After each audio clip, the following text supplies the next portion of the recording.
Les vraies voix Sud Radio, 17h-20h, Philippe David.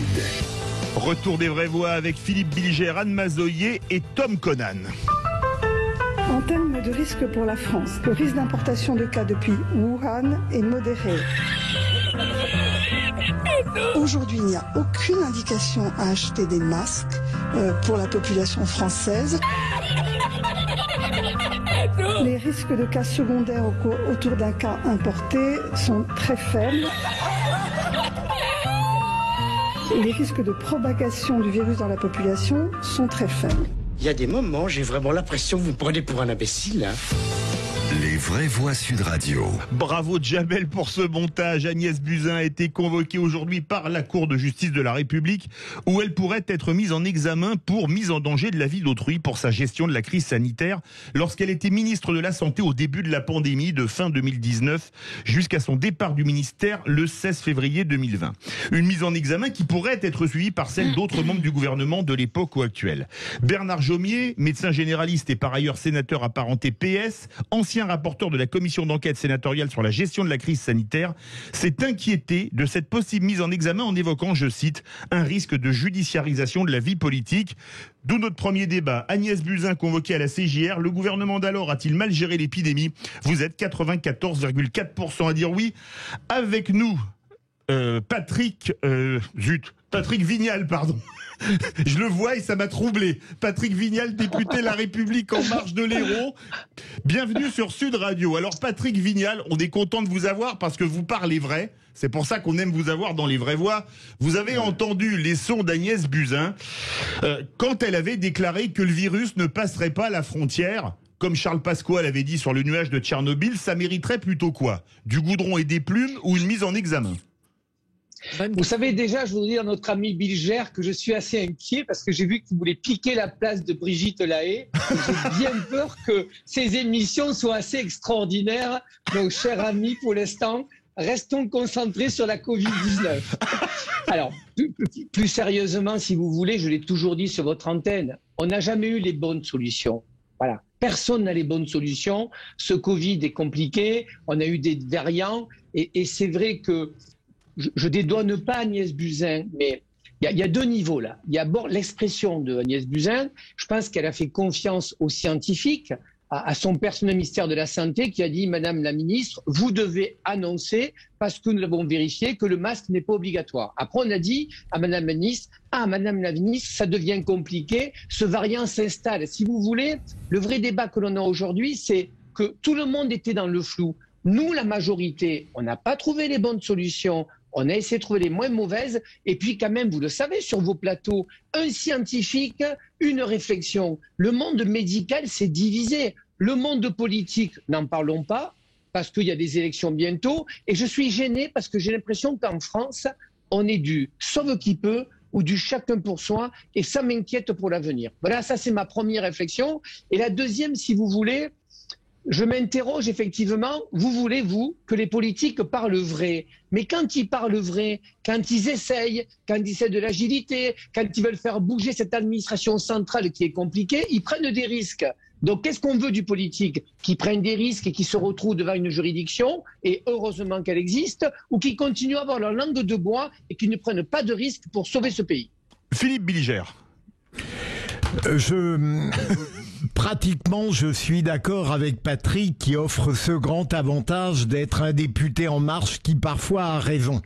Vous parlez dans vos capacités pour faire les émissions de Brigitte Lahaie, c'est ça? Oui, c'est ça. Sérieusement. La question, l'interrogation de Sud Radio est très pertinente pour une raison simple. C'est que demander si la gestion de l'épidémie a été bonne ou mauvaise, c'est exactement situer le débat sur lequel, pour beaucoup de personnalités politiques, il faudrait continuer à le mettre. Mais dire que la gestion a pu être mauvaise ne règle pas le problème, par exemple, d'Agnès Buzyn et de la vingtaine de plaintes qui ont été adressées et qui sont jugées recevables, puisque par ailleurs, il y a un délire frénétique, des milliers de plaintes qui ont été envoyées à la Cour de justice. Donc, 16 000.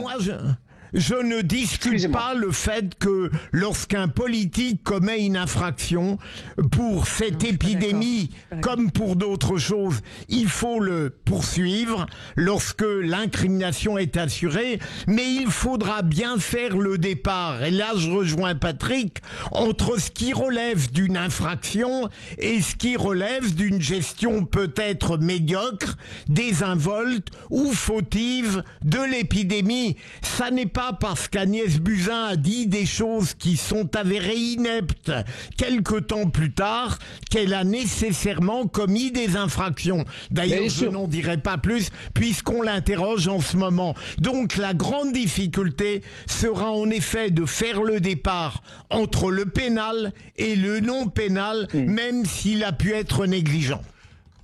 Anne Mazoyer. Alors, oui, je suis d'accord, effectivement, en partie avec vous sur votre analyse. Je parle à Philippe Bilger. Là où je suis un peu Bilger. Sinon, il va mal le prendre. Bilger. Pardonnez-moi, là, Philippe. je vais vous contredire une fois de plus. C'est peut-être pour ça, vous voyez, je vous ai donné l'occasion. Vous êtes en fait, gentil. moi, je pense qu'il ne faut pas confondre deux choses. Il y a effectivement la gestion de la pandémie en elle-même, parce qu'elle était en responsabilité et qu'elle n'était quand même pas ministre de l'Agriculture, et que son parcours professionnel devait la conduire à pouvoir effectivement analyser certaines données. Que ça soit compliqué, que cet été difficile, je le conçois. Mais si vous voulez, il faut faire la part des choses entre cette infraction, ou du moins peut-être cette faute professionnelle, et d'un autre côté, la judiciarisation de la vie politique. Je pense que là, c'est un questionnement, parce qu'on en arrive à toute forme de judiciarisation, et ce n'est pas vous qui me contredirez depuis maintenant une vingtaine d'années, ça vient des États-Unis. Il y a d'abord eu la judiciarisation de la vie des affaires qui s'est considérablement développée, et on en vient depuis ces dernières années à une constante judiciarisation de la vie publique. Et donc, ça va conduire, à mon avis, à un moment, à ce qu'il n'y ait plus de politique. En tout cas, que les politiques qui pourraient émerger n'aient plus envie de s'engager. Parce que, effectivement, on est tous humains et que les politiques ne font pas exception à la règle et qu'ils le sont également. Et ça, c'est une autre histoire. Donc, l'histoire de la Cour de justice de la République, et pour des raisons que nous connaissons tous, puisque derrière, il y a un avocat que je ne citerai pas parce qu'il se fait suffisamment de publicité, qui va de toute façon représenter ou essayer de représenter toutes ces plaintes collectives. D'un autre côté, je suis d'accord sur le fait que, et enfin, c'est là où je trouve qu'il y a eu quand même de sa part une légèreté qui est, de mon point de vue, insoutenable, c'est que les fautes qu'elle a pu commettre, elle y est revenue en disant qu'elle avait prévenu le gouvernement, mais que ce gouvernement n'avait pas bougé. Non, on fait corps avec son gouvernement, où on le quitte, et on le quitte un en ministre, disant... ça ferme sa gueule et ça démissionne. Exactement. Ou ça démissionne, comme disait C'est ce Chevènement. que je pense. Et il faut de toute façon un peu de courage. Voilà. Alors c'est peut-être ce qui lui a manqué, peut-être que c'était une période compliquée. Je ne connais pas suffisamment le dossier pour m'exprimer, mais je crois qu'il faut faire la part des choses entre la responsabilité morale et ne pas aller jusqu'à la judiciarisation. Tom Conan et après Patrick Vignal. Et après on part au 0826 300 Effectivement, 300. je pense qu'il faut distinguer la responsabilité morale et la responsabilité pénale, où on parle aussi de responsabilité politique, le fait de démissionner, et la responsabilité pénale s'il y a une infraction caractérisée. Mais après, moi, on n'a pas tous les éléments évidemment qui permettent de juger cela. Ce qui me frappe néanmoins, c'est que le niveau effectivement d'information a été très évolutif sur la Covid dans les mois effectivement durant lesquels elle a été en poste. Et donc pour cette raison-là, il est très difficile effectivement de dire là a priori voilà la faute est évidente, elle est massive, elle est caractérisée, voire même elle est multiple, etc. Tout le problème sera de savoir effectivement quel était son propre niveau d'information. Elle avait pareil un cabinet, elle a des directeurs techniques, elle a après les informations au niveau international avec l'OMS, etc. Et on sait très bien que ces informations-là, moi-même je me souviens pour avoir quand même suivi en tant que citoyen à la radio, dans les journaux, etc. Voilà, on voyait bien que quelle que soit avec toute la bonne foi du monde, on n'avait pas toutes les informations nécessaires. Et ensuite, ça s'est décanté. Et aujourd'hui, on peut commencer à juger, mais ce serait un peu facile de considérer quand même que toutes les informations, elle les avait nécessairement à ce moment-là, quand elle était en poste. Patrick Vignal.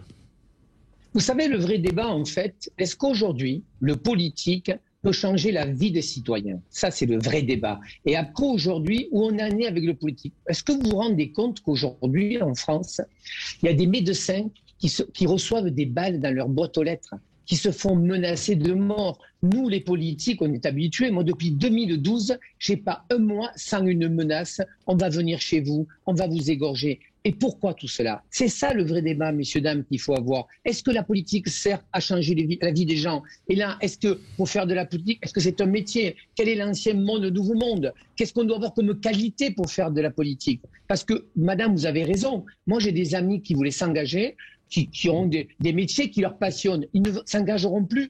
Ils veulent plus être menacés dans leur boîte aux lettres ou dans leur permanence comme la mienne 5 fois cassée. Ils veulent plus avoir ce stress-là. Donc, le vrai débat qu'on doit tous avoir d'une manière opposée, c'est justement de vérifier des informations. Et on a à la chance d'avoir ces réseaux sociaux et à la fois ces réseaux sociaux sont fournis de fake. Enfin, moi, j'ai vu aux élections municipales, pas trop à Montpellier, mais j'ai vu ailleurs où les candidats faisaient des faux comptes pour salir les candidats. C'est ce qu'on appelle la communication atmosphérique, vous avez raison. Oui, la politique, ça doit être noble. Ça doit être fait par des femmes et des hommes qui s'en sentent imprégnés et qui l'incarnent. Et je vais vous dire, il faudrait qu'on aille chez des psys tous pour qu'ils nous fassent un petit peu, vous savez, pour que les égos se dégonflent et qu'on soit au service des citoyens. C'est là le vrai débat. Vaste sujet, comme le disait le général de Gaulle.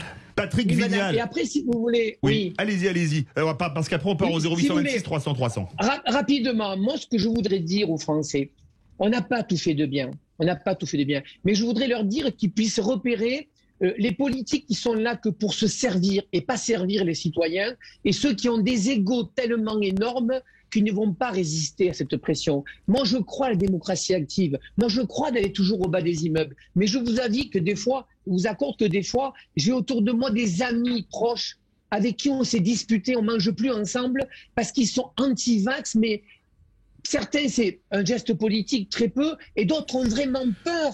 Donc, être politique, c'est aller les convaincre que ce vaccin, ce n'est pas la meilleure solution, mais c'est la moins mauvaise, que s'il n'y a pas de vaccin, il y a le pass sanitaire, qu'il y a la marque des restaurants ferment tous les jours, qu'il y a des gens qui se foutent en l'air parce qu'ils ont mis leur vie sur leur entreprise, que la France est belle, qu'on a une belle jeunesse, qu'on va arrêter d'être à genoux, de pleurer, se mettre debout. Il faut le dire, mais il faut dire aussi, y compris à ma majorité, que des fois on est un peu trop ambitieux, qu'on était un peu trop à manque d'humilité. On n'arrive jamais à être heureux en politique. Moi, j'aimerais qu'il n'y ait plus de chômeurs. J'aimerais qu'il n'y ait plus de personnes qui dorment dans la rue. Patrick Vignal, ça appelle beaucoup au 0826 300 300, y compris de votre département, direction Agde. Bonsoir Vincent.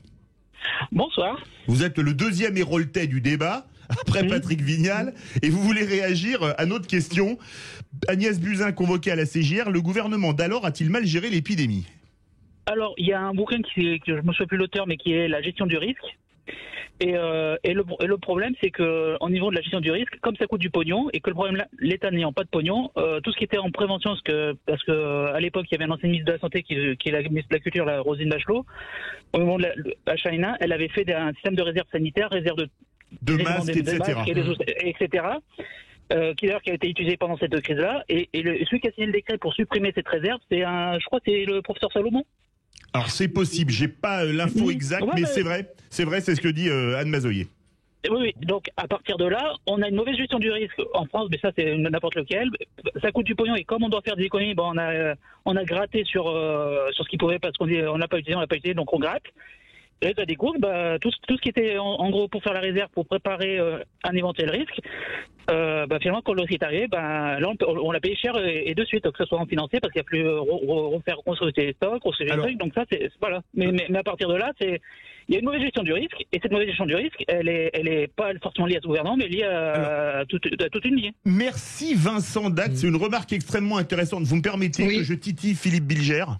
Cela tout à fait. Non, ne continuez pas cette métaphore, je vous en supplie. Vous pouvez me supplier, mais est-ce que ce que dit Vincent Dagde, qui est très intéressant, parce que on parlait du professeur Salomon qui aurait a priori une responsabilité sur la liquidation des stocks de masques, est-ce que ça prouve pas une chose, que c'est peut-être pas que le politique qui est responsable, mais la haute fonction publique qui en France peut faire autant de bêtises qu'elle veut, elle n'est jamais sanctionnée, et je sais que nous ne sommes jamais d'accord là-dessus, mon cher Philippe. Alors mon cher Philippe, comme les politiques, je vais dire quelque chose qui ne répondra pas à votre question. Vous venez avec vos questions, je viens avec mes réponses, vous faites du genre de marché. D'abord, je ne sais, au risque de provoquer, mais je n'aurai pas le temps de le développer, je ne suis pas profondément hostile à la judiciarisation de la vie politique, parce que d'une certaine manière, ça représente tout de même un progrès de la démocratie. Et la classe politique qui s'en plein. Avant l'épidémie, elle n'était pas plus audacieuse et plus compétente qu'elle ne l'est aujourd'hui. Deuxième, donc ça n'est pas le risque judiciaire qui l'affaiblit, c'est elle-même qui marque ses limites. Mais pour répondre surtout à Patrick, qui avec enthousiasme, et je le sais sincère, dit en gros il faut qu'on se réunisse tous. Vous avez raison Patrick, le drame c'est que toutes les paroles officielles sont battues en brèche, que tout ce qui vient du pouvoir, quel qu'il soit, est discrédité, et je crois que sur ce plan-là, c'est nous tous qui sommes responsables, pas seulement les gens qui menacent et qui intimident. Les pouvoirs ont été responsables parce qu'ils n'ont pas su donner aux citoyens une belle image d'eux-mêmes, et les citoyens deviennent délirants à force de complotisme. Tom, rapidement, si Anne veut parler rapidement, et le mot de la fin rapide également à notre ami Patrick Vignal. Alors en fait, non, mais je trouve qu'effectivement, pour aller dans ce sens-là, je trouve qu'il y a aujourd'hui une horizontalisation de la vie politique dans le tien. C'est-à-dire que aujourd'hui, c'est très compliqué d'accepter une verticalité du pouvoir, donc en l'occurrence du pouvoir de l'État, du pouvoir politique. Et donc effectivement, avec aujourd'hui toutes ces tribunes que sont les réseaux sociaux, ça devient très compliqué d'accepter des décisions ensuite qui éventuellement ont été imparfaites, etc. Ça, c'est la donnée actuelle. Patrick Vignal, le mot de la fin. La haute fonction publique, elle est quand même responsable, mais le problème, c'est que les politiques lui ont laissé le pouvoir.